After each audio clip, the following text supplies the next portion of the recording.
వందే మాతర గీతం అవమాన గాయంలోంచి పుట్టుకొచ్చిన గేయం. అమ్మ అన్న పిలుపులోని ఆప్యాయత, ప్రేమ, భక్తి రంగరించి రాసిన సంక్షిప్త కావ్యం. దాన్ని ఆధ్యాత్మికవేత్తలు సాక్షాత్తు ఋషివాక్కుగా అభివర్ణిస్తే, ఉద్యమకారులు పోరాట స్ఫూర్తి కేంద్రంగా ప్రకటించుకున్నారు. కశ్మీర్ నుండి కన్యాకుమారి వరకు సమస్త జాతిని ఒక్కటి చేసిన ఆ సమర నినాదానికి సరిగ్గా 150 ఏండ్లు.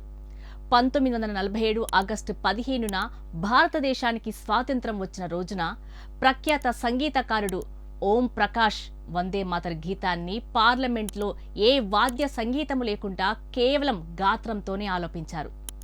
ఆ పాటలోని మాధుర్యం, పదాల్లోని భావ తీవ్రత సంగీతం మాటున మిగిలిపోకూడదనే ఉద్దేశంతోనే అలా పాడించారని పెద్దలు చెబుతారు. అదే కారణంతో దూరదర్శన్లో ప్రతిరోజు సుప్రభాత గీతంగా వినిపించే వందే మాతరానికి కూడా నేపథ్య సంగీతం ఉండదు. 1908లో ఉరిశిక్షకు గురైన యువ సమరయోధుడు ఖుదీరాం బోస్ చివరి మాటగా న్యాయమూర్తిని ఉద్దేశించి తల అడ్డంగా ఊపి వందే మాతరం అంటూ చిరునవ్వుతో ఉరికొయ్య వైపు నడిచాడు. ఇది ఈ గీతం స్వాతంత్ర పోరాటంలో ఎంతటి స్ఫూర్తినిచ్చిందో మనకు తెలియజేస్తుంది.